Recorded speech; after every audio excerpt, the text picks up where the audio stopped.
big reason I have these guys on today in the first place is, so Eric, aka Ike, and I had a chance to work together when I first moved to Indianapolis in 2015.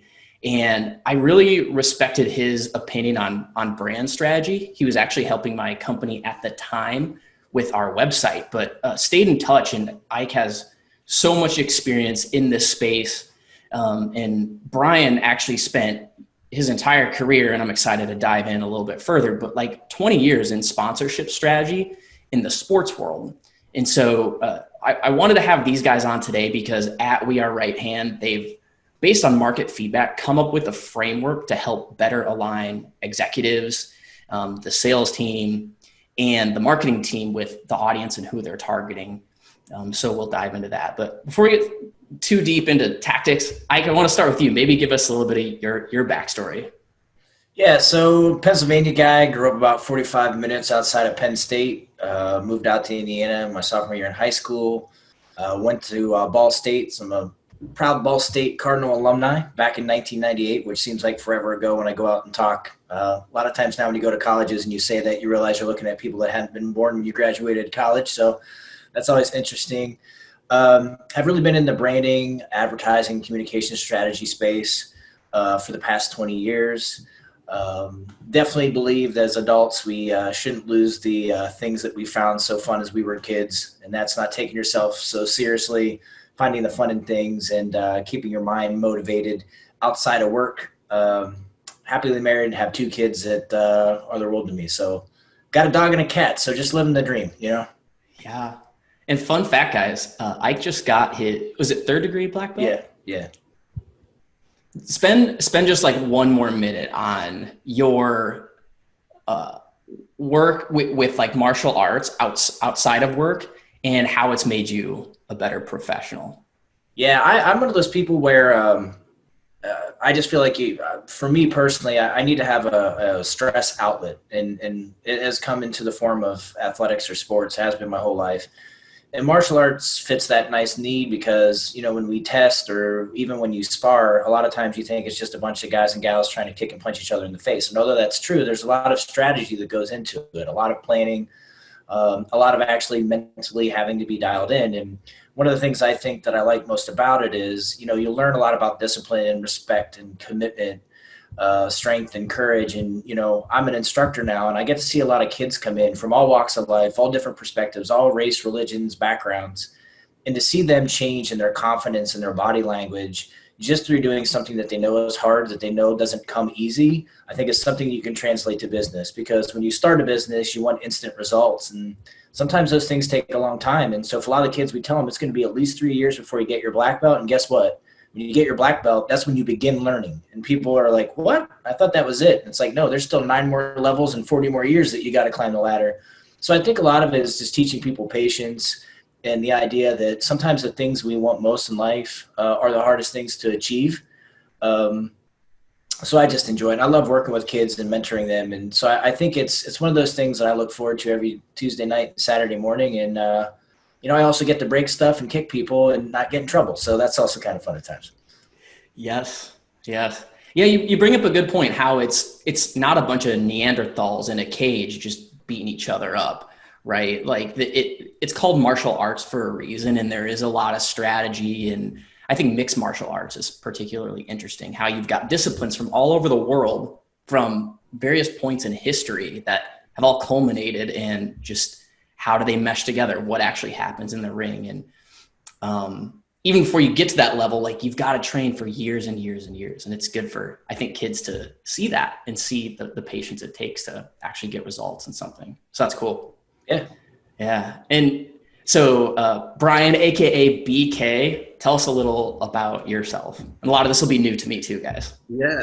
So originally from the Fort Wayne area, grew up there and really didn't have, I would say, this master plan. I was going to school up there in college and moved down to finish at IUPUI. And really, you know, my goal was, you know, like I knew that I needed something bigger in my life and I wanted to do something in sports and business. But, you know, in the 90s, there wasn't as like the direct connection between sports management programs and sports marketing programs like you find a lot of campuses now. And IUPUI has a great one, by the way. And so I really just kind of moved down here just to kind of explore the world and open up my mind, and was going to school, finishing up with a marketing degree at Kelley School of Business. And really feel like that education prepared me for so many things in life. And really that's, at the end of the day, I'm marketing. That's really what I'm passionate about, is the whole idea of marketing and psychology and how all those things build in with consumers. And so funny story that I tell that dates me was I faxed in a resume to a race team for an internship, and it was just on a job board. And really all the reason I did that was to practice. I needed to get an internship, but I didn't think I would have any chance at the internship. But I really wanted to practice interviewing.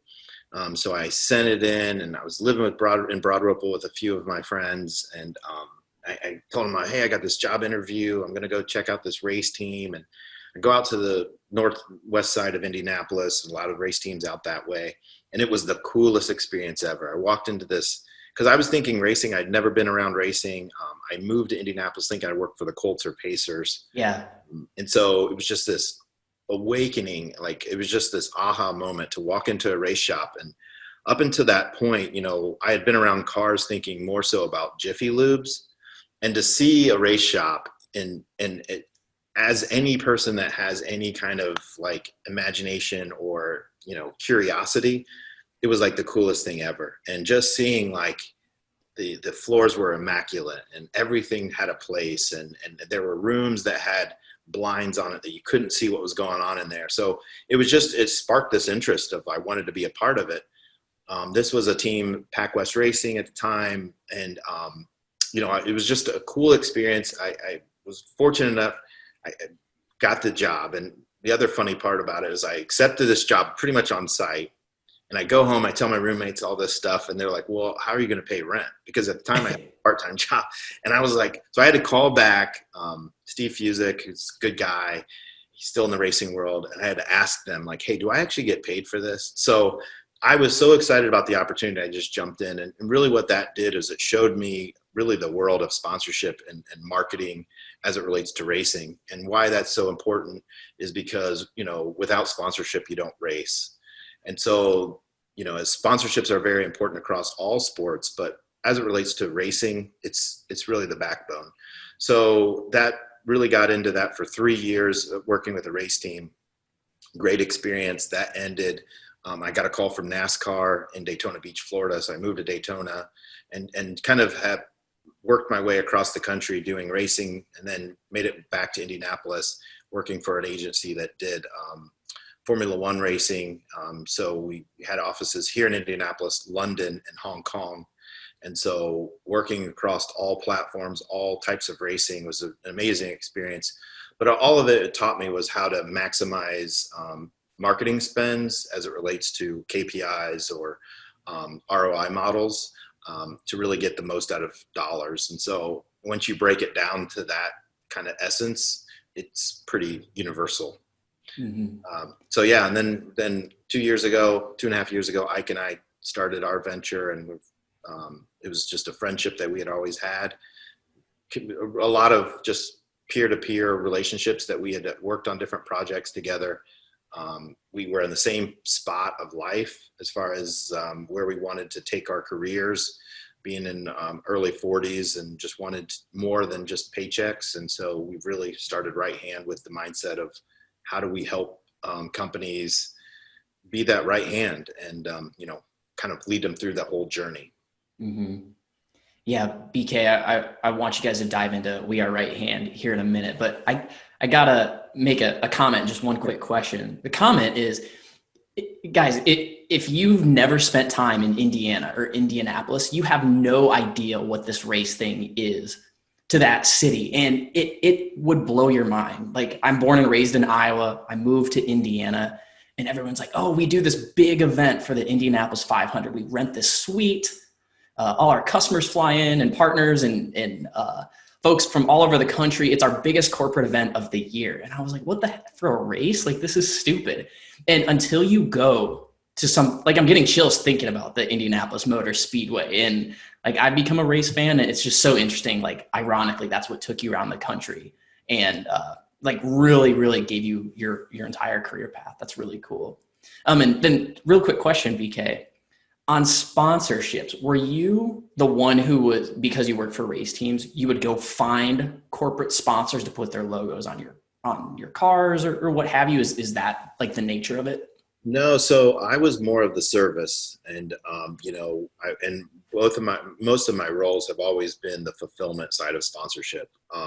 So as any great salesman knows, you're only good as it performs, and so really my value has always been to maximize whatever has been spent. So when it came to racing, for my team job, it was really funny that they would hire me because I'd had no racing experience, but then one of my first jobs was to actually take sponsors and give them tours. So I had no clue what I was talking about and showing them race cars and parts in the pits and all that stuff. So I learned very quickly, how to kind of be creative in my storytelling, but two, how to become friends with experts. And instead of me trying to know everything, I just really kind of learned how to be the MC and highlight the pieces. So yeah, that was kind of my goal. And really always moving on is I've been partnered with sales teams on how they cut the deal, and then how I would actually help them execute it and really maximize it. So really the responsibility was the renewal side for me, to making sure that people re-upped on the deal, which was kind of that second phase or third phase of the sales process. Yeah. Yeah, a bit of a sidebar, but super interesting. And it's really cool you had the opportunity to do that for so many years, which allowed you to meet a guy like Ike. So maybe Ike, I'll pass it to you. Like, so you and BK started We Are Right Hand 2 years ago. What was the whole premise, and like, what made you two gel in that way? Yeah, I mean, I think it, like Brian said, it started with shared connections through our network. We had met each other, and then we actually started working on a project collaboratively for different groups. And I think just always obviously respected Brian as a person, but his thinking. And at the time when I had another business that I was running, I was getting to a point when I was starting to grow, which was great. But I got to that space of like, I really didn't feel like I should be making strategic decisions or recommendations in a vacuum. And I realized I was needed not only inspiration, but that challenging that you get with a business partner. However, I never really thought I'd have a business partner, nor did I ever think I would get to that point. So Brian was working on a couple projects in collaboration with me, and we just so happened to leave an agency that had hired us to do some video work. And Brian took his bag off his shoulder, and we walked out, threw it in the trunk. He's like, we're not doing this anymore. Like, they're taking our ideas, and like, it caused me to stop for a minute. The funny thing in all of it, though, is I never thought twice about it. Like, it just felt right. And I think part of it was, Brian really matter of fact just basically said, we're going to get known as the video guys. And there's a potential to become a dinosaur in the industry, because if you're just known for one thing, everything is always evolving and changing. And if you're not staying high level and as a generalist, then if they don't need that one thing, they're never going to call you. And that was my frustration. I don't think I had thought of it that way. Is a lot of times I'd go into a meeting and we'd talk video, and people would be like, oh, wow, like you do more than video? And I'd be like, yeah. Like, and it was almost like offensive to me. They didn't know that, but I never marketed myself that way. Yeah. So I think having someone who professionally and personally pushes, and I think one of the best stories is early on, we brought in a big account, which was great. Like within 3 months of starting Right Hand, we had one of our biggest accounts ever. And we're up at like 2 a.m. It felt like we were back in college.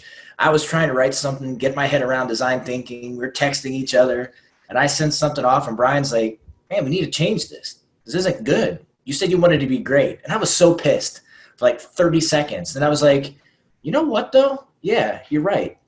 And I think being able to have someone that can be that authentic and honest with you.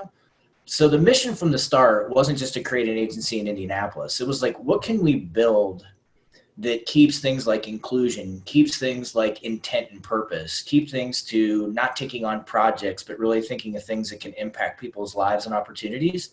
And then having someone that you can go in and say, but this isn't good, we need it to be great, and hold you to a higher standard. This idea of being accountable for things was great. So RightHand wouldn't be here without BK. I would have been happy-go-lucky, and I would have been the video guy. And right now, that's not a good place to be with where we are. So, yeah, I respect Bryan and certainly appreciate everything that he's done for us and for me. Yeah. It's so interesting that I can actually have some credibility when I say this, because I've been a business owner now for 2 years, which is still weird to say. I don't love it, but I would love to have a partner. I just don't know who it would be, what that would look like. And I bet it would be just that visceral. Like if I met that person, just how much you aligned and you had a chance to work together on a few projects, and just timing was right and a handful of things. And obviously a ton of trust and respect. So, I mean, yeah, BK, real quick on that. Yeah. Yeah. I think one of the things that I don't think it was an intentional thing. It just kind of has it's worked out. I think, you know, when you seek someone, it's typically people you already know, and, you know, friends and family. And I think a lot of times when people tell you not to have a business partner, it's with that in mind. But with Ike and I coming together, it was really kind of professional respect. And so really that's what we've built our company on, is more so than just this previous relationship. So it's really been done with the integrity of building it from the way we work together and our personalities from the work. You know, and we have our separate lives. Like I'm not on Saturday mornings getting my head kicked in by Ike on Taekwondo. Like that's his world.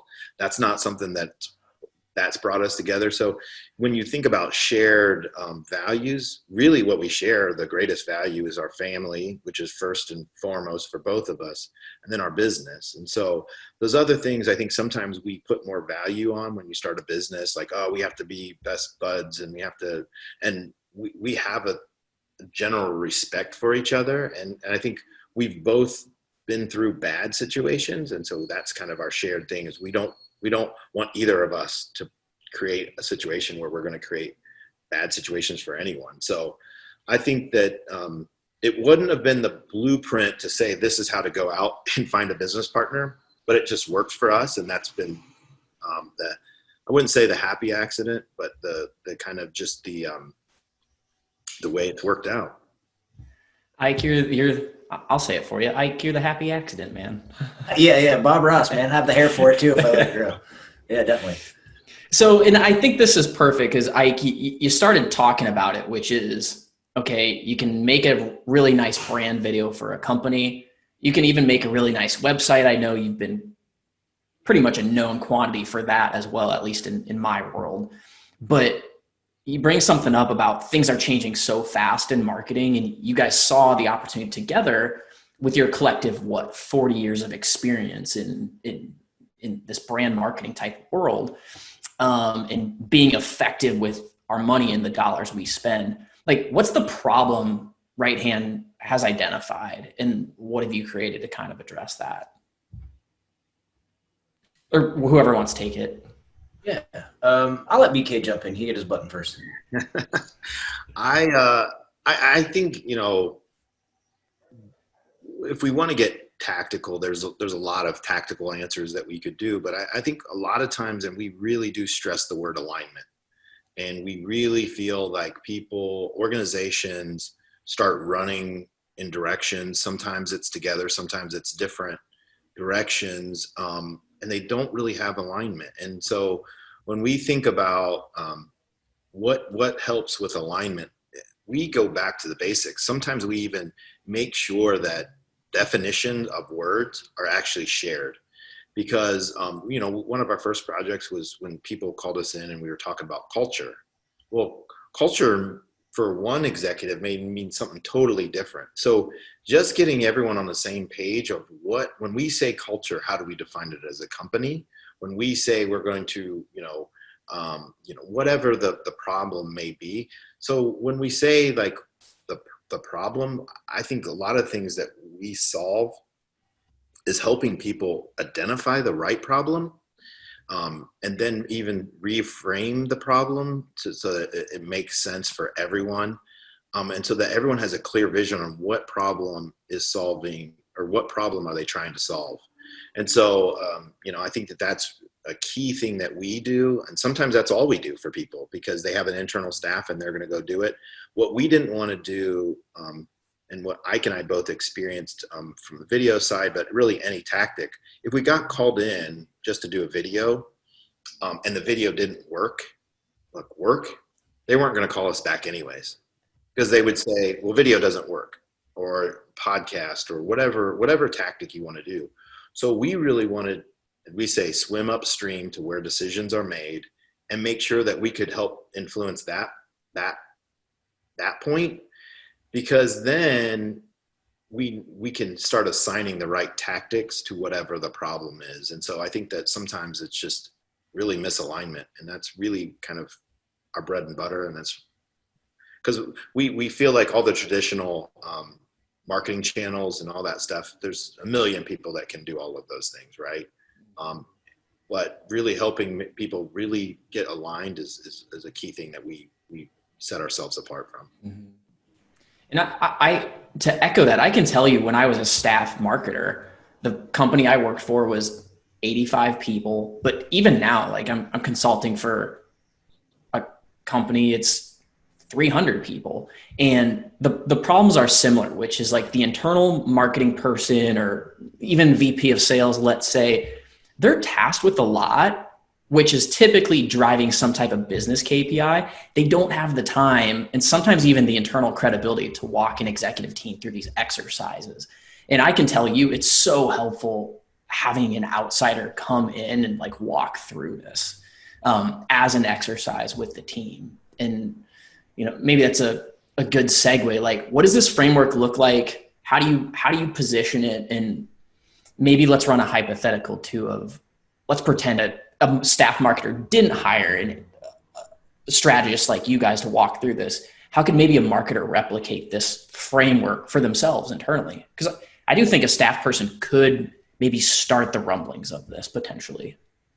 Yeah, I mean, I think part of it, just to jump in, is I think the problem is experience, and not the way that we traditionally define it, right? So it's not the experience of you have a marketing director who's got 3 years of experience out of school and really hasn't had a lot of hands-on intelligence to walk through those things, to be able to say, hey, I've done this a million times. Here's a pitfall. Here's where you pivot. Here's those things. But the experience of, I think a lot of businesses and a lot of those internal resources fall in the trap of, they're always, even when they feel they're being progressive, they're doing everything based off what they did before. And that's their limited experience, right? It's this whole idea, if you become a specialist, sometimes you get more confident as you get less competent, right? Because you haven't gone out and pulled analogies from different industries and different problems. And it's easy to tell someone, like, I want you to think bigger, but sometimes it's a little bit harder to say, but you need to think more forward, more future state. So when you're in a world like we've lived in 2020, where everything seems to be constantly evolving and changing and all those other things, we know that we've always been in a state of constant change. And so therefore, if you're trying to sell differently, if you're trying to market differently, if you're trying to figure out a problem differently, going back and applying what you did yesterday is really not always the best thing to do, right? So I think sometimes it's hard, if you lived in that world for so long from an internal marketer, I think it's easy to go and say, well, I know I can't present this because I've always been told no before, or we've always done it this way, and those whole questions that come up. So a little bit, I think, for us is like, that outside perspective of being able to say, try to separate yourself and distance yourself from work. And if you pitched yourself, if you recorded yourself and said, here's my business problems, and here I think I'm going to tackle it, and then you watch that video back and we're like, oh my gosh, I would never give that advice to someone else. I would push boundaries and I would do this, and I would be out here acting and adopting these behaviors of who I want to be in 3 years. Now you have a different conversation you need to have with yourself and you need to have with your executive team. Yeah. I think to add to that point, one of the, I'd say, exercises or something that an internal staff could do is we like to think about this walk a mile in someone else's shoes, and I think that's the real key thing with marketing, because I learned very early on in my marketing career. I was trying to help people sell the idea of NASCAR, right? Like, I'm looking at me, you would not think of it as a NASCAR fan. So I had to get myself into what someone else would do. And like, the data was great because then I could almost create a persona and everything. So I think that doing that, where we don't look at our brand from the inside, but really try to look at brands and companies from the outside. If you don't have someone outside coming in, how can you do that? And so I think you need to, it's really hard to unlearn things, right? It's really, Yes. really hard to unlearn. And I struggle with that all the time, especially when, talking to younger professionals or students, it's really hard to unlearn things. So I think really trying to almost, and this is a great exercise too, is like just talking to random people about what your brand means to someone, even if they're not necessarily buying, just to hear what they're saying. So I think opening yourself up to that vulnerability to hear maybe negative things or things you didn't know about your brand is a great exercise. It's not maybe sometimes the most pleasant, but you need to take that feedback from a sense that it's neutral, right? People aren't saying it because they like or dislike your brand. It's just, that's what they know. And so you stepping outside of what you know, especially when you're from the internal side, to getting some outside perspective is pretty important. Mm-hmm. And then, there's simple ways to doing that. Even if you wanted to do chats or read comments, I mean, sometimes you need to even look at some of those negative comments, but not looking at word for word, but just what are they really trying to say, right? Instead of saying, getting real caught up into the specific words, they're like, oh, well, that's a customer service issue, or that's a billing issue, right? Not worrying about the names or the specific thing. So I think being able to step outside of yourself and looking at your company from the outside is really, it's hard, but it's really necessary if you're trying to do this internally. Mm-hmm. I think it's very tough for executives too, folks who have had 20, 30 years plus of experience in an industry, driving revenue, building a business, building a brand, and then being like, I don't know if you're right about that statement, Mr. or Mrs. COO. Like, I think that might be off base. Here's why. One thing I've been doing this year, just because of COVID and marketing's been a little bit different, is I've been picking up the phone for clients and like calling customers and partners, and just almost in like treating it like a survey. To be like, hey, like, not a sales call. I'm the, ad hoc director of marketing, whatever I call myself. And just, do you have 5 minutes? And really I had two questions for you. Do you know who we are? And if you do know who we are, like, what feedback do you have? And maybe reference a few examples. And if it's not a sales situation, you'll get all kinds of feedback. Document it, bubble it up to leadership. I think that's something an internal marketer could do. Like, just pick up the phone and call. Non-sales situation. And I think the other thing is we forget how much someone wants to be heard. Mm-hmm. Like, and so the value that they feel is that, wow, this brand is listening to me. Yeah. And so it's like we always get so we make this complex, like, oh, we need to have a $25 gift certificate, or this and that. And like, sometimes if you just pick up the phone, as opposed to creating this long survey, and just ask them a very open-ended question and then listen to understand versus listening to object to or build a defense. It's just listen, take it all in, and then, look at that from across 5 to 10, 15 calls. I think you're going to find a lot more nuggets than if you'd done a survey, to be honest. Mm-hmm. Yeah, it's interesting. So maybe let's get a little bit specific, guys. Like, you've created this framework and you haven't just dove into, yes, client, we'll build you a website, or yes, client, we'll build and film, 6 brand videos for you on this topic. But instead, what you're proposing is, hey, we want to walk through this framework. If I'm an executive, what I'm hearing is, okay, that's cost. These people want to walk me through a strategy exercise. So I got to pay them for that. And then whatever marketing execution we go do. So that's 2x the cost. And also, this is time. Like, oh man, I'm an executive, I'm busy. I don't have time to walk through this framework. Like, can you give an example of maybe like a situation where it's just, you feel like it's really, set off a light bulb, or an organization's taken a leap of faith on you to walk through this and they're feeling like, yes, this is the right way to approach this? I don't know. Yeah. I know you might have one.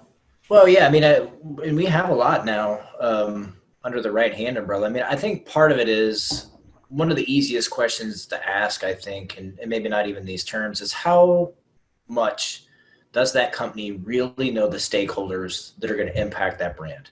So whether it's their internal staff, whether it's a third party, whether it's their customers, I think everyone just makes assumptions of why people buy, why people do the things they do, how they engage, where they are, what their needs are. But if we find out, haven't really talked to those people, it's how does that come together? So case in point, we're working with an advanced manufacturing company and we're sitting at the table with a bunch of C-level people and they want to be the best in their industry. And so Brian got the Sharpies and the sticky notes out and we were getting ready to do our co-creation. He said, well, everyone take out a Sharpie and your sticky, and on each sticky note, write how you define best. You put 12 up there and only 4 actually aligned. And so therefore, when you look at that, how is anyone really going to succeed or define success? Because they can't even agree what the word best means. So the person who's in charge of the organization and hiring and doing other things really believes that people were leaving college or the trades or high school to go work for them to elevate that company within that industry to be the best they can. And honestly, when they're 18 years old and they're leaving to go be a painter or a welder, they just want a job. They want to buy a truck. So you're never really going to meet that person where they are because you feel you have a message, you feel you have a definition. It's what Brian talked earlier, is that there weren't shared definitions of a lot of these words. Mm-hmm. And so when you do that, we kind of point to, if you don't understand that, what are we really creating? And if you can't answer what we're creating, then we're not the right team. But you're going to go down the wrong path. You're going to put a bunch of messages out that you believe you figured out when you really don't have any data. And so in a weird way, we try to start sometimes and make it a black and white issue from the standpoint of, let's look at the data. Let's look at common themes, insights, constraints, opportunities. Let's have all these things get pulled in and talk to the people that impact the brand. Allow them to help us think through the strategy, because you can go out and hire anyone in this country to press a button on a video camera and edit a video now. Right? Kids are doing it in 3rd grade as part of their projects. And you can outsource it to Upwork, really get decent quality stuff for commodity prices. Right. So part of it for us is you're never necessarily, at least an agency like us, we don't want to get in a game of trying to win business from someone that all they want to know is how much something costs. Because at that point, it's transactional. They just want to check a box. They want to say, I have a video done now. I can go to my team and tell them we did the brand video. For us, we try to, go through the process of, if we don't understand your audiences and your stakeholders, using empathetic and observational research and all the other tools that we have, if we don't align that messaging both internally and externally, how can we create anything that's going to matter to people, prove value, meet them where they are, and then be able to measure that? That's the other thing, is we haven't even talked about measurement yet. Yeah. How can you measure the success of something other than, did we get a video? Yep. How much would you pay? What was in the budget? To me, you've done nothing. At that point, I think you can make the argument you just wasted time and money. So, I mean, it's, you have conversations like that all the time. You just try to make sure that for us, we're doing the best thing that we believe for the client, and that's challenging them and asking a bunch of why questions to get them to, this is what you said, but this is what we heard. And those things aren't matching up. So to Brian's point, we could do the video. They're not going to be happy with it because it didn't meet those needs, because nothing was ever aligned. They're not going to call us anyway. So we'd rather at least put a good face up front, let them know where we are, what we think in our process, and go from there. Mm-hmm. I think the other thing too, and to your point about feeling like there's going to be a double charge, if you will, is that we like to think of it as, it's an investment so that you don't make other poor decisions down the road. So yes, there's an investment of time and there's money, but it also saves you time and money down the road. And so it's like it's a longer to see the tangible goods. I think a lot of times, you especially in the agency world, it's very transactional, right? Like, I need this, so I need to get that. And so what we try to do is help people understand that, yes, we can do that. And in some cases, honestly, we do. And that's what builds the relationships, is that we do some of the blocking and tackle basics, but that opens up bigger doors for us to have these discussions. And so it's with any sales, right, there's a delicate balance between doing deals that help, helps your numbers, but also do deals that help with bigger relationships down the road, because they're going to grow into a relationship.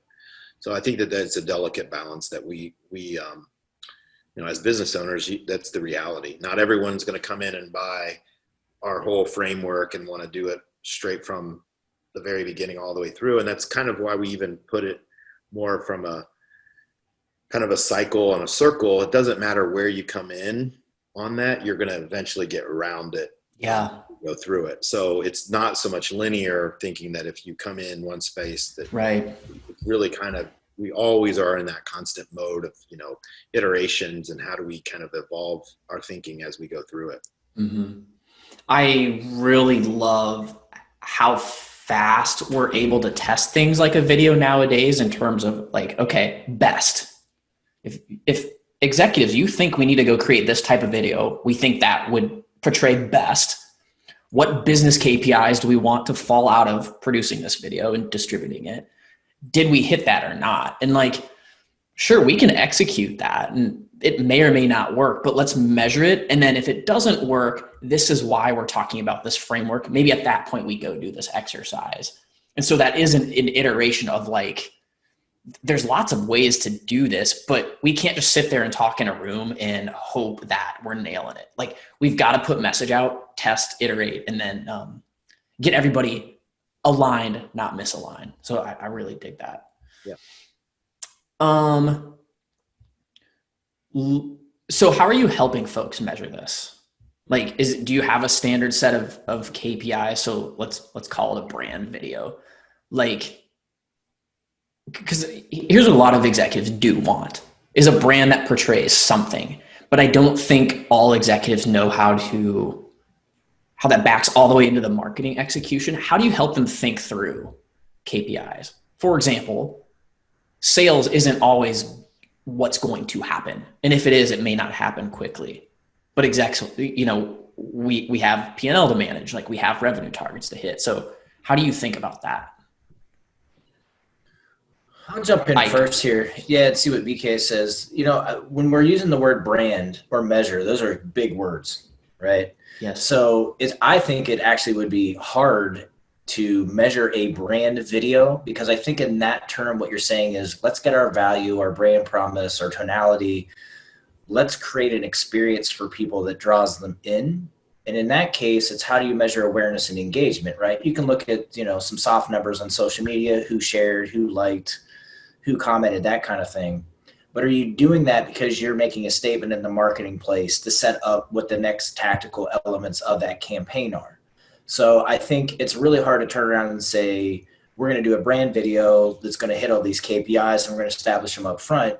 One, because that word is so big, and I think you're asking one video to do the job of 20 different things, and that's impossible. That's just unrealistic. I think the other thing is, how well is the company already measuring effort, right?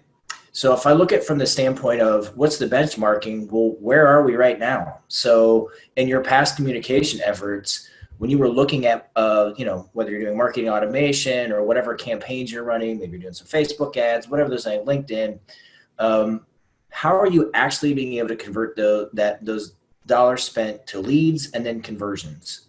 Because the thing I always struggle with as an agency partner, or even when I was on the inside, is if they got the phone to ring, but the person picking up the phone at our company didn't do a good job of handling that call, is that the agency's fault or is that mine? Mm-hmm. And on the flip side of that, it's the same thing, I think, with salespeople. And I think it's the same thing about how the experience matches up with what you just promised. Mm-hmm. And so I think a lot of it is really determining where the company has been and where they are and how they want to move forward. And then also understanding that one video is not going to solve the ills of the company. As a matter of fact, I think we've gotten to a groove where, at this point in time, 15 years ago, so many agencies and internal people have already presented their budget for 2021. They're probably already looking what that ad campaign is going to be the next year so they can align their radio with their billboard, get their TV and print all set up. And maybe at that point, 15 years ago, they were even talking about digital a little bit. we were a lot more proactive in how we moved that strategy forward. And when you did that, you could assign your metrics a lot better. We're spending this in this medium. This is how many viewers we know we're going to get. This is where we're going to drive them. This is how we're going to look. And this is how we think we're going to see sales go. We live in a world right now, and if you have the budget, Monday morning, you could get up, you could have a whole digital campaign spread out across the world. Yeah. Right. And I'm not saying that's bad. I'm just saying, have you given it enough thought to realize when you put that out, what are you asking for in return? And are you smart enough to be able to go back and say, hey, 2019 wasn't this way? Well, yeah. So was the other 100 years almost until 1918, the last time we had a pandemic. So it's almost like you have to take all these different factors in and variables and be smart enough as a company to identify A, what's realistic, but B, how are you really going to measure what you ask? So I know it's really wordy. Hopefully it wasn't too nebulous, but it's a difficult conversation with people because I think it's easy to say brand, it's easy to say measurement, but people don't really have that infrastructure or that structure put in place to actually do either one of those things well at times. Mm-hmm. I think, especially in the B2B space, I know you guys work with some B2C as well as some state, local government, schools, things of that nature, where it's not even a revenue number that we're trying to hit. But in B2B, the term demand generation, I mean, there's demand generation managers, and it's that entire system of at this wavelength, like what story are we telling to the marketplace and how many eyeballs are on that and consuming that. That may or may not drive a lead gen type of function. And even if we are driving leads, like what's the quality of those leads? Like, are these our job titles in the departments we care about? And even if we think those job titles in departments we care about, how are we proving that? Like, is marketing talking to sales to even get that feedback loop of like, are we even driving the right leads? Should we be driving less leads that actually convert better? And then like if our sales cycle is 90 or 180 days, well, if you're running this type of demand generation system, starting on day one, you're probably not going to see sales minimum for 180 days. And that's based on deal cycles. So like it is nebulous, but at the same time, like I think that's why there's just so much more meshing of like brand to marketing function to sales and revenue nowadays. And like, yeah, it's a lot to wrap your head around. And like you can measure a ton of crap, but at this end of the day, if the qualitative feelings like potential customers are getting just aren't aligned, like it's going to be off. So I really appreciate that answer. And I get fired up about like a video, email marketing campaign, paid campaign. Just to add to that real quick, I think one of the biggest frustrations, knowing the sales cycle on some of this stuff, being in marketing, I think we've all been there where you've gotten a lead, you've gotten some relationship, you go in and you're pitching them and you're showing them, and the sales team is trying to get their materials to go pitch, so they pull stuff that marketing maybe has created, and it's the same things that really got people excited about having this meeting, and they open up the meeting with the brand video, and it's like that's what they've already seen to get to this point. And like I think that being intentional to understand a video or any of these things, that people are moving through the funnel, and so they need different things at different times. And so when the KPI for a brand video may be the awareness piece and get into consideration, but then you need to reconfigure whatever the tool is,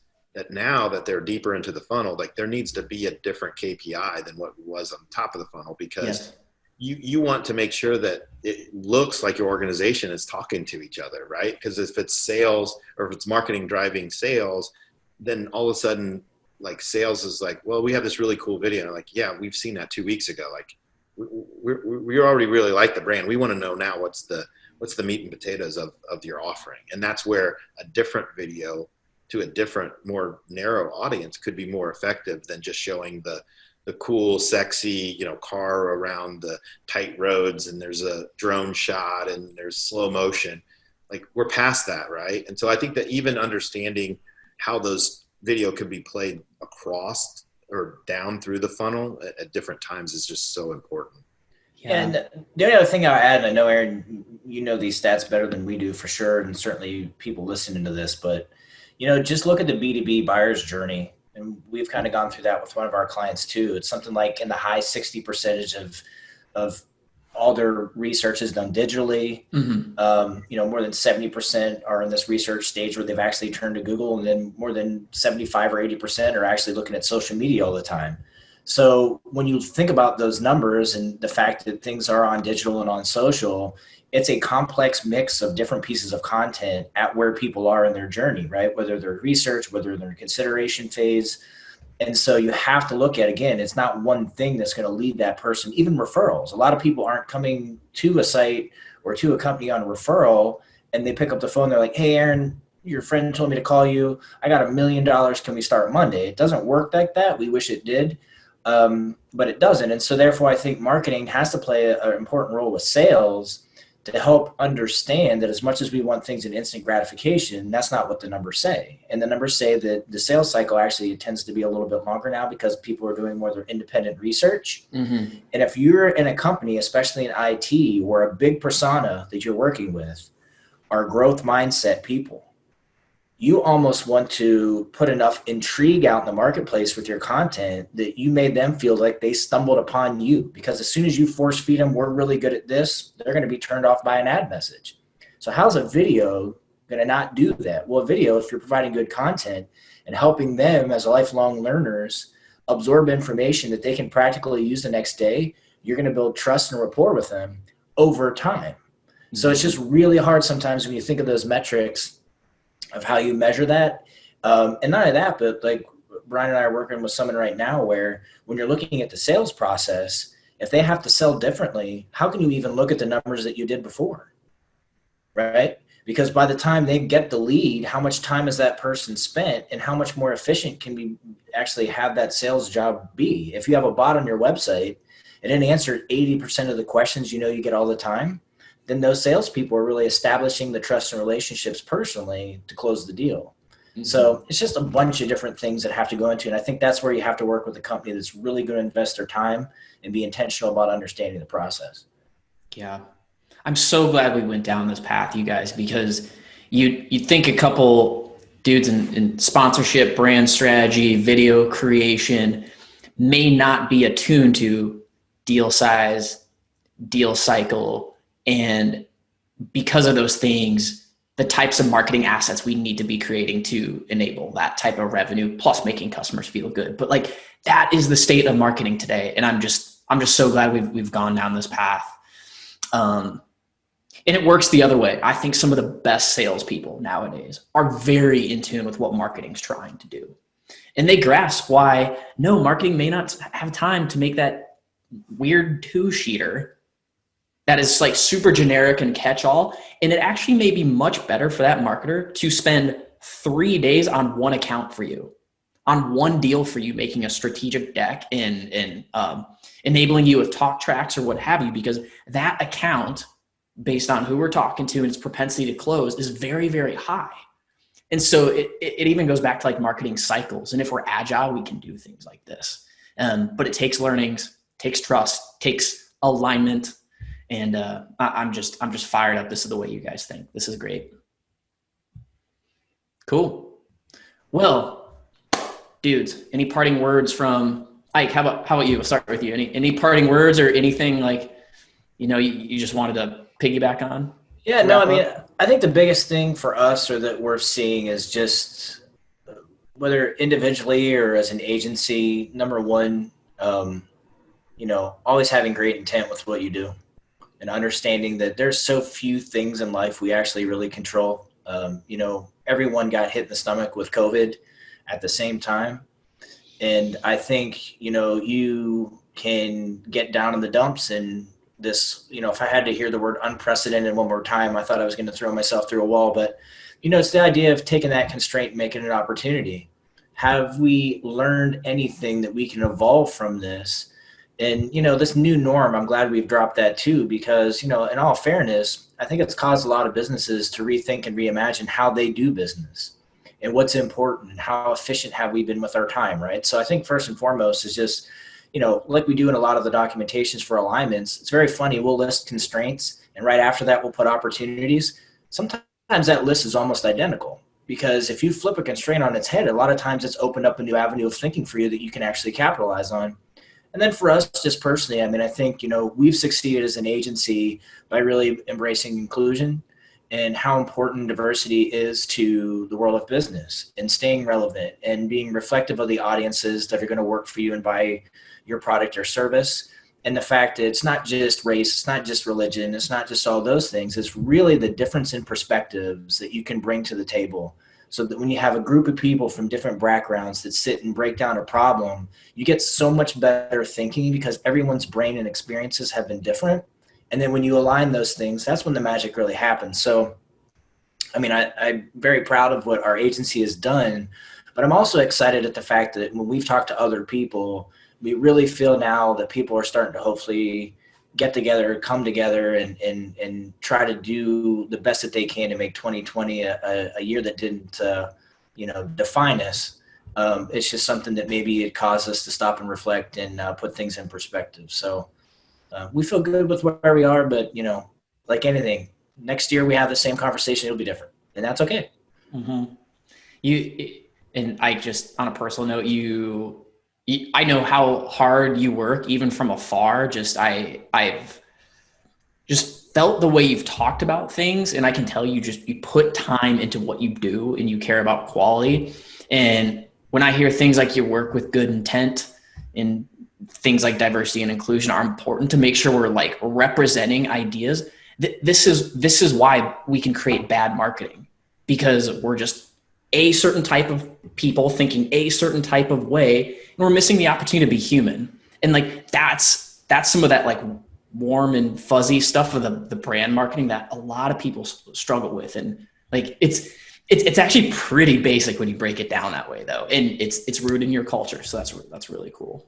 I think to add to that point, something that we touched on kind of on the fringes, but and not that we're trying to be touchy-feely or kind of soft and squishy, which we've been described before, is we think at the end of the day it's not B2C or B2B, it's really B to H. We're doing this with humans, and sometimes we overcomplicate things, and we think we're smarter than what we are. There is an element that regardless of how the message gets to people, at the end of the day, be it text or social media or video, at the end of the day, that person on the other end is human. And so they have the same things that we're dealing with as through this COVID thing and racial issues, but there's also, how do they buy things? How do they spend their budget? And there's all those considerations. So I think that sometimes we try to outsmart ourselves, and we don't really think about just the basic interaction. And then the other piece that kind of a parting shot, you talked about us understanding kind of the whole process. And we really take that as a compliment because we really believe in the book range that kind of helps people see things from across and more horizontally versus being really siloed. Sales can sometimes help or force you into that career where you're just seeing sales and it's a numbers driven and it's about results, and totally get that. But I think, understanding what's on the right and left of you in organizations and sales processes is really important because at the end of the day, we could have the greatest marketing campaign, and if we don't understand how people buy and sell that product, it could all be for naught. So we like to think that there's more than just the sexy, cool side of marketing, but there's really the practical side of marketing, and balance that in between just the human side of everything. Mm-hmm. Practicality is maybe one of my favorite words to describe the state of marketing. Like that's so cool. You have to be. It's very easy to be wasteful, and that's what maybe has given marketers a bad name and made it a challenging transition time from traditional marketing methods to digital. And like, what the heck are we doing here? Well, let's just be practical with the state of things, the way they are, and what we've got. And B to H, man, business is human. I love that. Well, guys, this was awesome. Thank you so much for joining today. Your website, your domain name, wearerighthand.com. And then anywhere else that you want folks to track you down? You're both on LinkedIn. Yeah, I think LinkedIn and the websites now, we are actually, I think, a month away from actually starting communications and social media for our own agency. We spent so much time helping other people out. We had to have someone come in to help us out. So we also are not immune to understanding that we're really good at giving advice, really bad at taking our own advice. So we brought in some outside help for that. So for now, I think the website, LinkedIn, look more from us to come, where we actually get to show other people on our team, which is important to us as well, because we work with some really, truly amazing people. So yeah, we're excited, but I just want to tell you too, I've always admired and appreciated you, Aaron. And so the respect is mutual. I really thank you for having us on, and I certainly enjoyed myself. Oh man. Likewise. Appreciate it. Thank you. Yeah. All right, guys. And until next time, this is Aaron and Outcome Studio out.